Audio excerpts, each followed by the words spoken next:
Hari ke-6 ibu kota Iran, Teheran kembali dibombardir Amerika Serikat dan Israel. Serangan yang dilakukan Amerika Serikat dan Israel ini telah menewaskan lebih dari 1.000 orang di berbagai wilayah di Iran.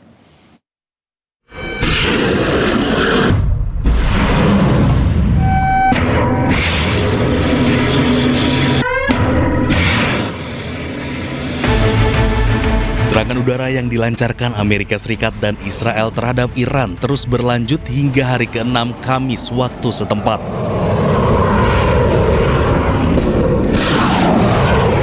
Rentetan serangan terbaru kembali mengguncang ibu kota Iran, Teheran dengan ledakan besar dan terdengar sejak tengah malam. Serangan yang dilakukan Amerika Serikat dan Israel telah menewaskan lebih dari 1.000 orang di berbagai wilayah di Iran. Serangan juga terjadi di kota-kota basis Kurdi seperti Sanadaj, Sakes, dan Bukan. Total lebih dari 150 kota di Iran dibombardir Amerika Serikat dan Israel.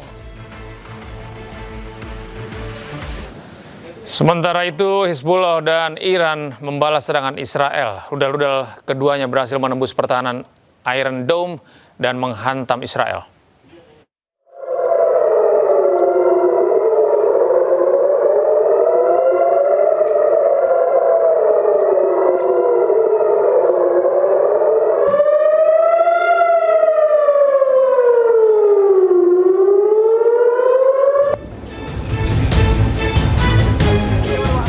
Sirine pertahanan bergema di langit malam Israel.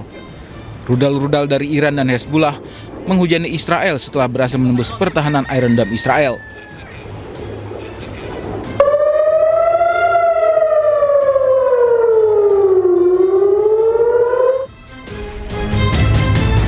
Warga Israel pun mengungsi ke bunker-bunker bawah tanah yang telah disiapkan. Saat ini Israel telah bersiap menghadapi serangan balasan dari Iran dan Hezbollah. Sejumlah rumah sakit pun mulai mengevakuasi pasiennya ke bawah tanah. Salah satunya rumah sakit di Gamatgan yang telah memindahkan seluruh operasinya ke fasilitas darurat di bawah tanah. Rumah sakit ini akan menjadi lokasi perawatan medis darurat selama perang.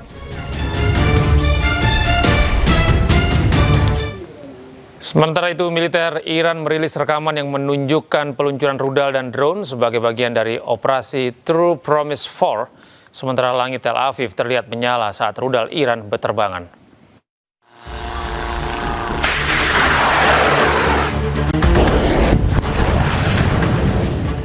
Televisi pemerintah Iran pada hari Rabu menyiarkan rekaman yang menunjukkan Korps Garda Revolusi Islam Iran meluncurkan rudal dan drone. Ini adalah bagian dari gelombang ke-18 operasi True Promise 4 yang sedang berlangsung terhadap target AS Israel di seluruh wilayah. Peluncuran gelombang ke-18 operasi True Promise 4 terhadap Zionis Israel terjadi sejak Rabu malam. Di langit Tel Aviv terlihat rudal Iran berterbangan di atas gedung. Kondisi keamanan di Tel Aviv dan wilayah sekitarnya dilaporkan sangat tegang dan siaga 1. Hal ini terjadi setelah gelombang serangan rudal balistik dari Iran menghantam pusat kota sejak akhir pekan yang memicu kerusakan infrastruktur dan jatuhnya korban jiwa. Eskalasi konflik di Timur Tengah meluas. Iran meluncurkan serangan pesawat nirawak drone ke area Bandara Internasional Nakhchivan di Azerbaijan. Akibatnya 2 warga sipil terluka.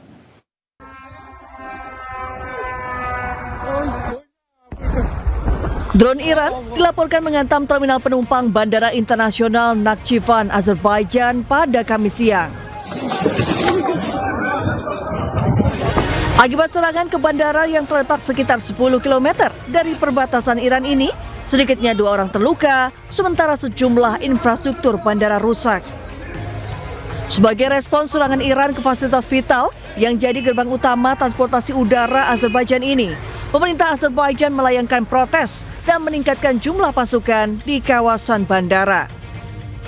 Pemerintah Azerbaijan juga meminta penjelasan dari Iran atas serangan ini dan mengancam akan melakukan serangan balasan jika Iran terus menyerang.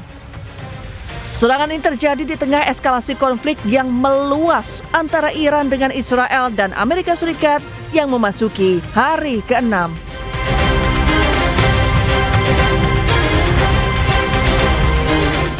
Pemirsa, mantan Marinir Amerika Serikat protes operasi militer Amerika Israel terhadap Iran. Protes dilakukan saat sidang Subkomite Angkatan Bersenjata Amerika Serikat. What's the fight for Israel?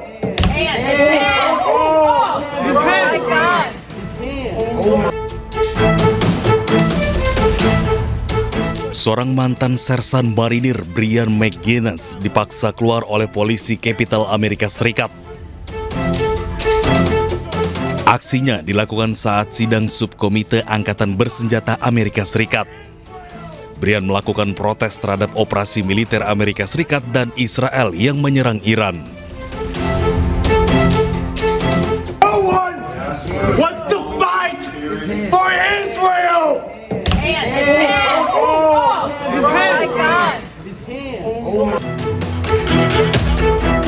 Aksi Brian langsung diantisipasi oleh polisi yang berada di dalam ruangan. Ia dipaksa keluar hingga tangannya patah akibat terjepit pintu dan dikawal ketat hingga ke koridor.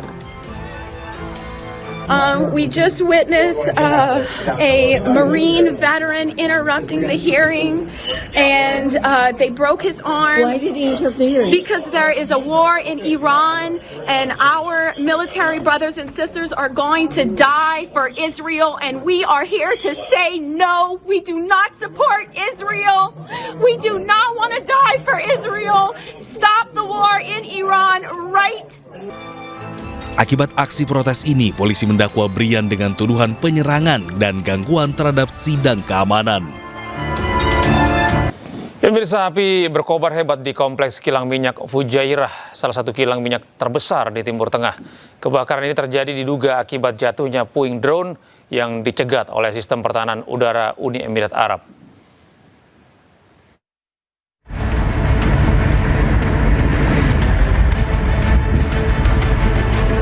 Kobaran api membumbung tinggi di sejumlah titik kompleks kilang minyak Fujairah, Uni Emirat Arab. Kebakaran hebat terjadi pada hari Rabu, diduga setelah puing-puing drone yang dicegat oleh sistem pertahanan udara jatuh di area tersebut. Kebakaran salah satu kilang minyak terbesar di Timur Tengah yang berperan besar dalam jalur distribusi energi global ini mengakibatkan pengiriman bahan bakar minyak terganggu. Otoritas tempat memastikan situasi terkendali dan fasilitas utama telah kembali beroperasi meski dengan pengamanan ketat. Ya, pemirsa, Ketua Umum Partai Demokrat Agus Harimurti Yudhoyono menyampaikan pesan Presiden ke-6 Republik Indonesia SBY kepada Presiden Prabowo terkait perang di Timur Tengah. SBY berpesan pemerintah tetap untuk menjaga ketahanan fiskal, energi, dan juga pangan. Juga mengingatkan atau menyampaikan pesan penguatan kepada Bapak Presiden Prabowo agar terus kokoh memastikan fiskal kita, ekonomi kita aman, energi kita aman, pangan kita aman, tapi juga kemudian kita selalu berupaya untuk turut bersama bangsa-bangsa lainnya mencari solusi agar terjadi perdamaian segera. Ya, pemirsa, akibat Iran menutup Selat Hormuz untuk sementara, akademisi Rocky Gerung menyampaikan pendapatnya dalam program Rakyat Bersuara bersama Iman Wicaksono. Ia mengatakan jika permusuhan terus berlanjut, tentunya akan ada dampak pada piring emak-emak karena kelangkaan LPG. Kalau permusuhannya lanjut, berapa banyak piring emak-emak yang tidak ada lagi LPG? Berapa banyak mobil angkutan yang nggak ada lagi bensin karena mahal tuh? Kan itu mesti kita hitung itu sebetulnya. Jadi nggak usah sok-sok nganalisis perang itu nggak mampu. Mending mulai membaca mitigasi apa yang akan kita pakai untuk memperbaiki postur APBN kita tuh. Dan itu yang akan terhantam pertama kali. Itu yang mestinya dibicarakan. Kalau APBN nggak bisa diubah posturnya, masih soal MBG, malah perubahan segala macam itu, ya mak-mak yang bakal ngamuk, mak-mak yang akan angkat perang dengan Prabowo tuh.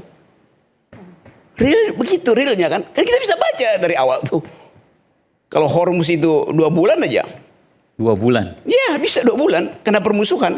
Amerika bisa berhenti, tapi Iran dan Israel akan terus.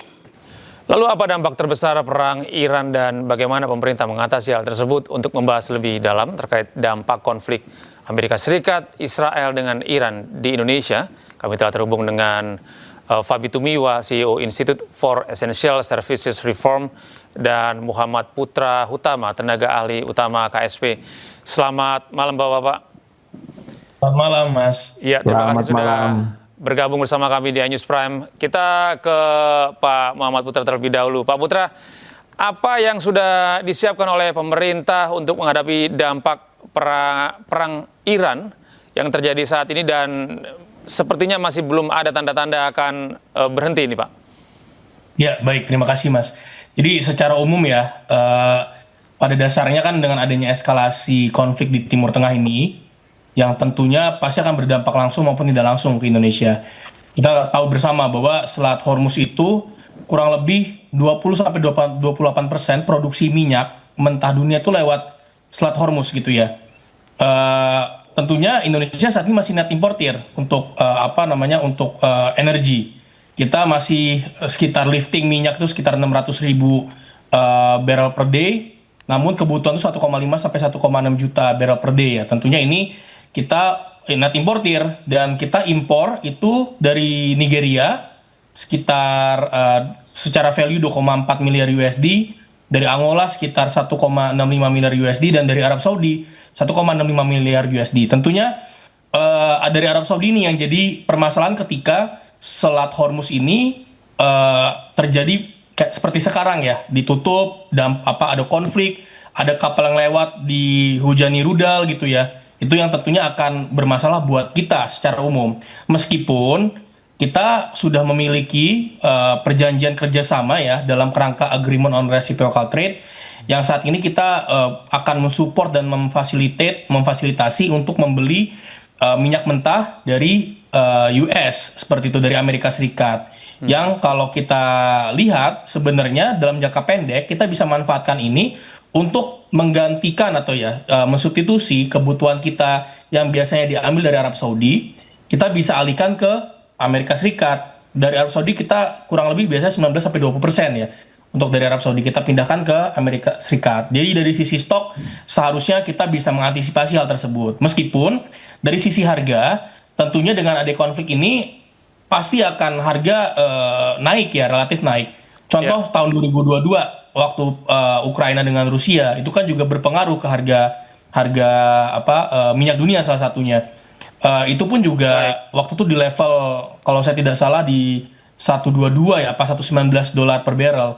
Tentunya saat ini masih di angka dari sebelumnya ya, waktu Venezuela adanya konflik antara Amerika Serikat dengan Venezuela, waktu itu harganya meskipun sempat naik turun ke $64 per barrel, saat ini kalau kita lihat sudah di 76-78 dolar per barrel. Artinya apa? Artinya ketika harga ini tentunya artinya di atas dari asumsi makro kita, di mana asumsi makro kita dalam APBN ada $70 per barrel, tentunya ini akan berpengaruh terhadap APBN kita, di mana kita ada subsidi BBM, ada subsidi energi, dan tentunya ini harus diantisipasi. Ya, memang tentu saja akan berdampak pada APBN ya. Kita ke Mas Fabi. Mas Fabi, ini sampai sejauh mana sih akan berdampak langsung kepada masyarakat Indonesia, terutama emak-emak nih yang akan merasakan bagaimana adanya gangguan terhadap terutama ya ini LPG, karena gas ini kan juga dipasok di Iran dan juga Irak nih. Ya, benar. Jadi salah satu yang harus diantisipasi adalah dampak pada ketersediaan LPG di dalam negeri. Kita tahu Indonesia itu mengkonsumsi kira-kira 8 juta ton LPG setiap tahun, di mana hanya 20% yang kita produksi di dalam negeri. Jadi 80%-nya itu kita impor. Impornya dari mana? 50% dari Amerika Serikat, 50% dari Timur Tengah. Ya, itu negara-negara Timur Tengah yang pastinya akan terdampak karena penutupan Selat Hormuz. Nah, jadi apabila pasokan LPG kita karena impor tadi tidak lancar, ya, walaupun ada alternatifnya sekarang untuk bisa membeli dari Amerika Serikat, paling tidak pasokan di dalam negeri itu bisa terganggu. Nah, kalau pasokan dalam negeri bisa terganggu, maka bisa jadi seperti di mana-mana kalau ada kelangkaan barang, harga biasanya naik. Walaupun sebenarnya harga resmi yang ditetapkan oleh pemerintah bisa saja tidak naik, karena LPG yang 3 kg yang disubsidi itu kan harga ditetapkan oleh pemerintah. Tapi kita tahu juga ketika ada kelangkaan, harga di pasar itu bisa naik, sehingga pastinya untuk masyarakat mendapatkan LPG 3 kilo harus membeli dengan harga mahal. Harga LPG-nya mungkin juga naik karena kelangkaan ini ya. Dan ini tidak saja yang LPG 3 kilo, tapi dampak yang terbesar yang juga akan dirasakan kenaikan harga itu bisa terjadi pada pengguna LPG non subsidi sebenarnya. Belum lagi ditambah kalau misalkan ada penurunan nilai tukar rupiah. Jadi daya beli kita benar-benar akan tergerus ya, karena harga energinya jauh lebih mahal. Nah, inilah dampaknya pada pengeluaran rumah tangga gitu. Ya, lalu Pak Putra, ini apa nih langkah-langkah yang akan dilakukan oleh pemerintah ini untuk menjaga agar kelangkaan gas yang akan kemungkinan besar akan terjadi ini tidak berdampak kepada ibu-ibu di rumah dan mungkin di dapur? Ya, kalau terkait LPG ya Pak, kita sebenarnya kalau berdasarkan data yang saya miliki ya, kita impor itu dari Amerika Serikat sekitar 70%, sisa 30% secara volume. Secara volume kita ada dari Qatar, UAE, Kuwait, dan Saudi Arabia. Tentunya tadi saya sampaikan bahwa kita saat ini memiliki perjanjian kerjasama dengan Amerika Serikat, di mana ada komitmen untuk memfasilitasi dan support untuk pembelian LPG. Kalau kita lihat saat ini sebenarnya, kalau dari sisi stok ya, dengan kita alihkan sementara dari negara Timur Tengah, kita alihkan ke Amerika Serikat beberapa gitu ya. Tentunya juga dengan beberapa lainnya kan kita ada pembelian dari Australia, dari Malaysia dan lain-lain. Tentunya dengan kita beli dari Amerika Serikat yang saat ini kita berkomitmen 3,5 billion USD atau 3,5 miliar dolar Amerika, yang sebelumnya kita 2,6 miliar dolar, tentunya ini bisa jadi salah satu solusi jangka pendek. Itu yang dapat saya sampaikan. Meskipun ke depan jangka menengah, jangka panjang ya, pemerintah kan berkomitmen untuk terus melakukan yang namanya jaringan pengadaan jaringan gas gitu ya. Jadi dari masyarakat tidak bergantung lagi dari yang namanya LPG gitu ya, yang berupa tabung, namun lewat jaringan-jaringan gas, di mana gasnya itu dari gas alam Indonesia gitu. Itu yang juga saat ini lagi terus didorong. Tentunya dengan adanya beberapa hal-hal tadi, kita harapkan dalam jangka pendek dengan adanya kita ada solusi tanpa harus impor dari Selat Hormuz yang tentunya saat ini pasien sangat tinggi sekali, kita alihkan ke Amerika Serikat, dan juga kita mendorong adanya jaringan gas. Kami berharap ini menjadi solusi agar masyarakat kita tetap terjaga, LPG-nya, dapur-dapurnya tetap ngebul, istilahnya seperti itu. Mas Feby, kalau kita harus mencari langkah-langkah strategis lainnya untuk mensubsidi gas ini, apakah kemungkinan kompor listrik bisa dijadikan salah satu alternatif? Ya, salah satu yang sebenarnya perlu dilakukan itu adalah mengendalikan permintaan ya. Jadi kalau saya lihat sedapat mungkin permintaan LPG itu bisa diredam gitu kira-kira, atau tidak naik tinggi. Nah, saya menyarankan memang untuk pemerintah bisa mendorong elektrifikasi untuk memasak. Tapi memang yang menjadi sasaran itu adalah kelompok kelas menengah di perkotaan.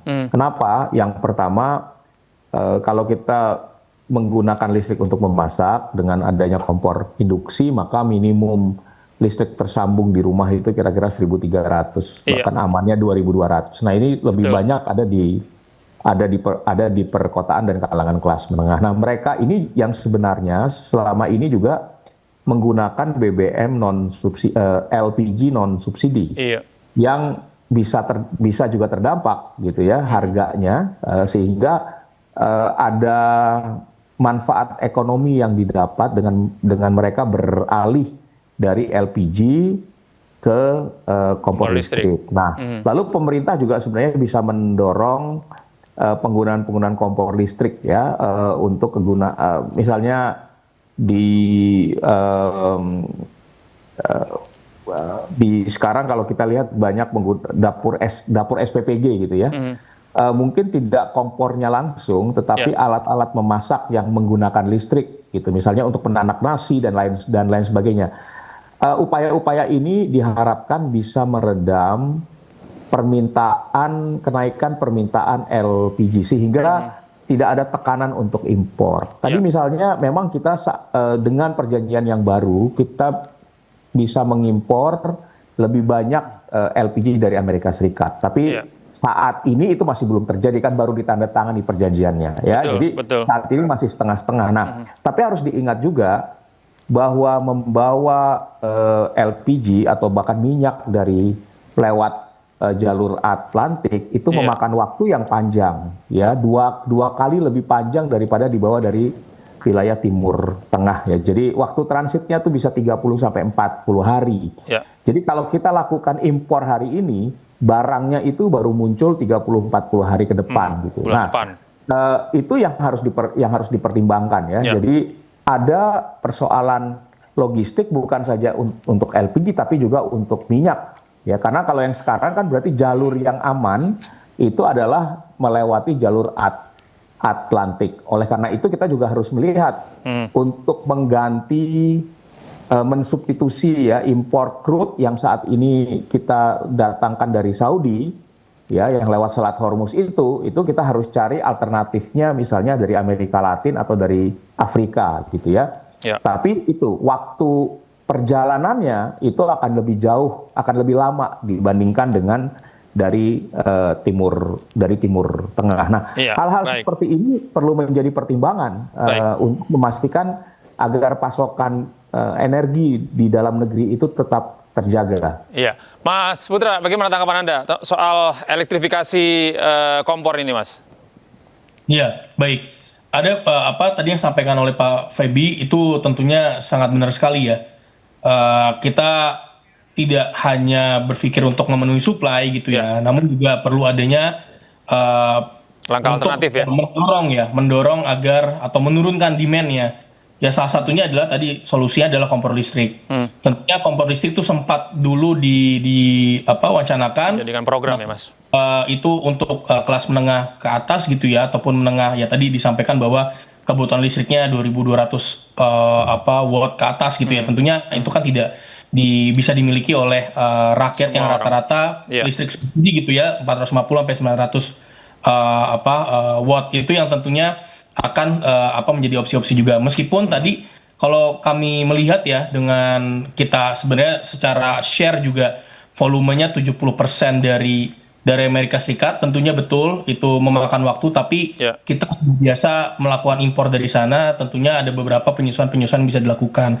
Dan tadi tentu juga dengan Dewan Energi Nasional saat ini berkoordinasi dengan seluruh stakeholder, Kementerian SDM, itu juga mencari langkah-langkah terbaik gitu ya untuk menyediakan stoknya dulu. Kalau terkait harganya, mungkin kita bisa sampaikan bahwa ketika ada kenaikan $1 per barrel gitu ya untuk harga minyak, itu akan berpengaruh terhadap belanja negara yang naik sekitar 10,8 triliun dan defisit yang melebar ke 6,8 triliun. Nah, ini yang tentunya juga sedang dilakukan kalkulasi-kalkulasi berdasarkan skenario-skenario gitu ya. Skenario tentunya jika ini terjadi dalam waktu yang singkat, maupun dampaknya besar gitu ya. Misalkan beberapa produksi hanya turun. Skenario yang satunya lagi terkait dengan jika ini waktunya lama, namun dampak kerusakannya tidak terlalu besar gitu ya. Dan ada juga skenario ketika ini besar dampaknya dan juga waktunya lama. Nah, ini tentunya kalkulasi tersebutlah yang akan menentukan berapa besar harganya. Nah, nantinya terima kasih tersebut ya pasti akan dilakukan kalkulasi dan adjustment terhadap fiskal kita gitu ya, APBN kita. Ada alokasi-alokasi yang tentu harus digeser dan lain-lain. Nah, itu yang saat ini juga dilakukan oleh pemerintah. Ya, makasih banyak Mas Putra atas keterangannya pada malam hari ini, juga Mas Feby atas kesempatannya bisa bergabung bersama kami di iNews Prime. Semoga saja ini perang dapat berlalu dan kita dapat bisa melaksanakan kehidupan dengan normal, terutama akan menghadapi Lebaran tahun ini. Terima kasih, selamat malam Bapak-Bapak. Pemirsa, kini kita beralih ke informasi berikutnya. 80 jenazah pelaut Iran dievakuasi ke Rumah Sakit Nasional Gale usai torpedo Amerika Serikat menenggelamkan kapal perang Iran di lepas pantai Sri Lanka. Angkatan Laut Sri Lanka menemukan 80 jenazah dan menyelamatkan 32 pelaut dari air.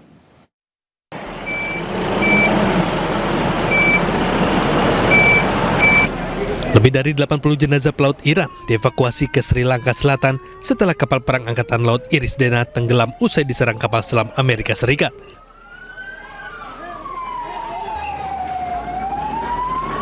Sejumlah anggota kepolisian berjaga untuk kedatangan kendaraan ambulan membawa jenazah ke rumah sakit. Angkatan Laut Sri Lanka meluncurkan operasi penyelamatan setelah menerima panggilan darurat. Menemukan lebih dari 80 jenazah dan menyelamatkan 32 pelaut dari air, sementara yang lain masih hilang.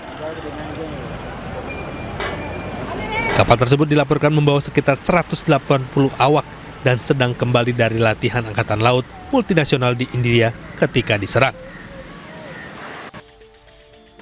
Sebelumnya Amerika Serikat merilis rekaman terkait serangan terhadap kapal perang Iran oleh torpedo kapal selamnya di Samudra Hindia di lepas pantai Sri Lanka. Setidaknya 80 prajurit Angkatan Laut Iran tewas dan 32 terluka akibat serangan ini.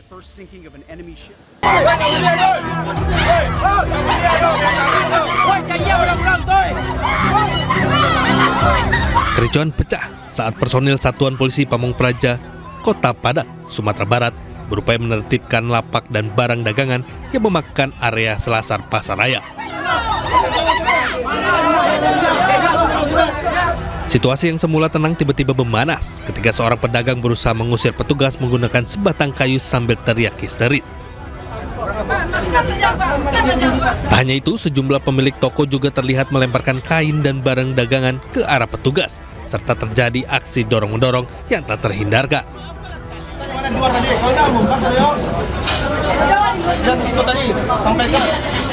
Para pedagang bersikeras tetap berjualan di area tersebut, meski pemerintah Kota Padang telah melarang aktivitas di selasar karena mengganggu akses jalan masyarakat. Pemirsa, bentrok polisi dengan aliansi masyarakat adat terjadi saat penanganan penutupan jalan di Kabupaten Kapuas, Kalimantan Tengah. Dalam insiden ini, 3 anggota polisi terluka diduga akibat sabetan senjata tajam, sedangkan 2 warga mengalami luka tembak.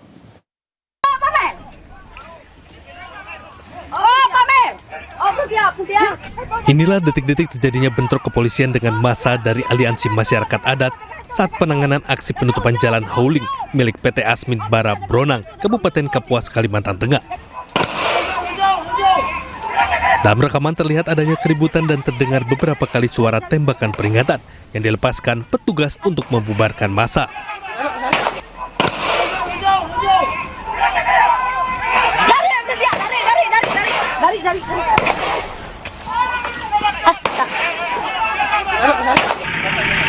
Akibat insiden tersebut, 3 anggota polisi dilaporkan mengalami luka diduga akibat sabetan senjata tajam, sementara 2 orang warga mengalami luka tembak. Korban lalu dilarikan ke klinik terdekat dan dirujuk ke Rumah Sakit Bayangkara, Palangkaraya guna mendapatkan penanganan medis. Menyelesaikan ini lebih mengedepankan dengan upaya-upaya persuasif dan juga ya kalaupun ada pelanggaran hukum, kita kedepankan juga upaya restoratif justice. Saat ini kondisi di lokasi kejadian telah kondusif, sementara penanganan kasus tersebut masih dalam proses penyelidikan oleh Polres Kapuas, Kalimantan Tengah. Dari Palangkaraya, Kalimantan Tengah, Adesata Ainus melaporkan. Majelis Hakim Pengadilan Negeri Batam, Kepulauan Riau menjatuhkan vonis 5 tahun penjara terhadap Fandi Ramadan. Sebelumnya, Fandi Ramadan dituntut hukuman mati oleh Jaksa Penuntut Umum terkait pengedaran narkoba sebanyak 2 ton.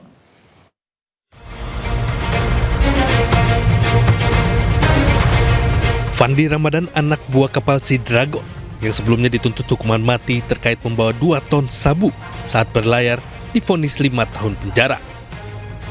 Vonis tersebut jauh lebih ringan dari tuntutan jaksa, yakni hukuman mati. Dijatuhkan pidana terhadap terdakwa Fandi Ramadan oleh karena itu dengan pidana penjara selama 5 tahun. Setelah vonis dibacakan, suasana sidang langsung riuh. Sebuah kebahagiaan terutama Ibu Nirwana, orang tua kandung Fandi, langsung memeluk anaknya dan menangis. 5 tahun. Tolong anak saya, Pak.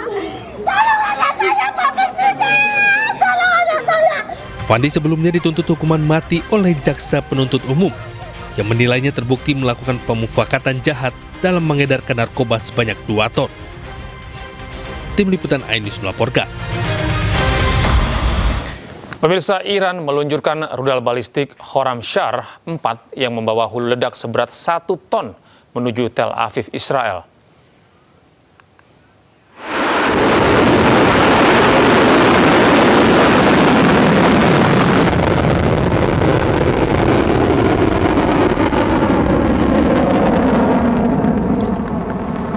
Ini adalah rekaman video saat rudal Khorramshahr 4 diluncurkan ke Tel Aviv pada Kamis pagi.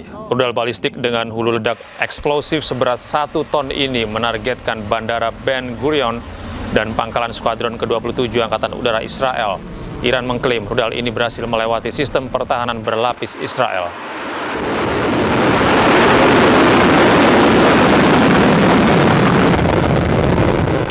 Sementara itu tidak hanya membombardir ibu kota Iran, Teheran, Israel juga menyerang permukiman penduduk di Provinsi Lorestan. Serangan udara besar-besaran terjadi di lingkungan perumahan Khorramabad, Provinsi Lorestan, Iran. Warga berlarian menyelamatkan diri dan menolong para korban. Tercatat telah terjadi 66 serangan Amerika Serikat Israel di Lorestan dalam 5 hari terakhir. Serangan ini menghantam 8 lokasi berbeda di Lorestan.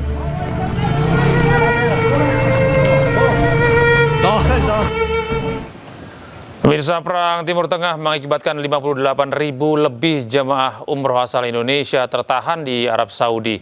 Wakil Menteri Haji dan Umroh Dhanil Anzar Simanjuntak akan bernegosiasi dengan otoritas Arab Saudi. Langkah negosiasi dengan otoritas Saudi dan maskapai penerbangan dilakukan Kementerian Haji untuk dapat memberikan keringanan kepada Biro Perjalanan Umroh maupun jamaah umroh, mulai dari biaya penginapan hingga tiket penerbangan. Saat ini ada 58.867 jemaah umroh masih tertahan di Arab Saudi. Kabar baiknya sekitar 7.500 jemaah telah dijadwalkan pulang ke tanah air. Wamen Haj meminta 60.000 calon jamaah umroh yang dijadwalkan berangkat hingga April untuk menunda keberangkatan.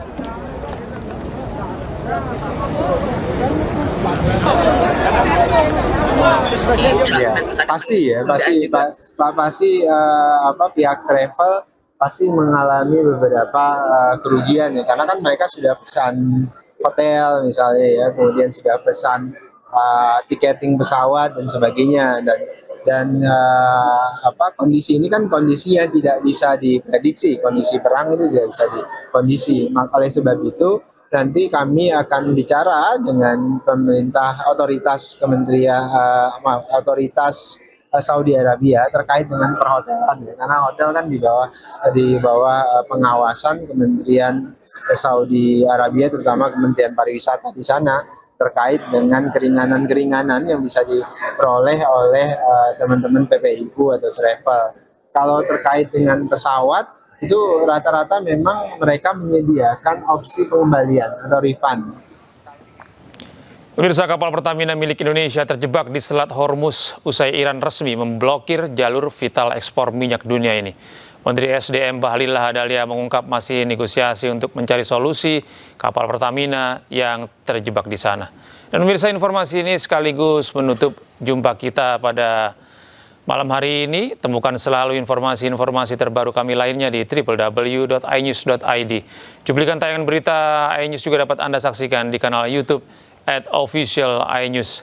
Sesaat lagi rekan saya Syifa Hanifa akan hadir dalam program iNews Malam. Saya Gede Satria, pamit undur diri. Terima kasih atas kebersamaan Anda, tetap sehat, tetap semangat, selamat beristirahat, dan selamat menyaksikan program kami selanjutnya. Sampai jumpa.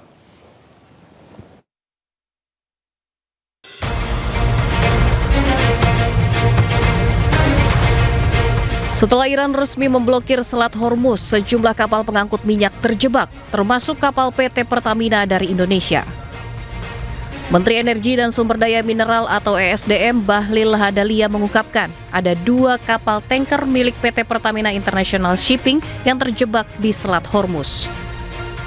2 kapal yang bersandar di wilayah tersebut membawa minyak mentah atau crude oil yang berasal dari wilayah Timur Tengah untuk dibawa ke tanah air.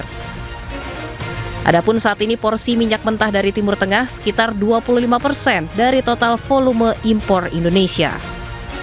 Adalah menyangkut dengan 2 kapal yang dari Selat Hormuz yang sekarang lagi balik, tadi juga dibahas oleh Pertamina.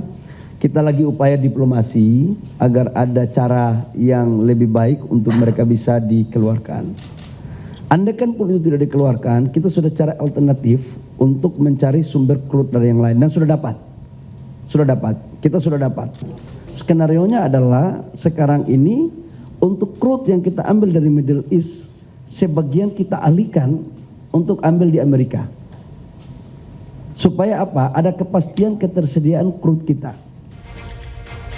Bahlil juga memastikan kondisi pasokan energi nasional masih aman meskipun 2 kapal minyak PT Pertamina masih terjebak di Selat Hormuz dan situasi perang di Timur Tengah kian memanas.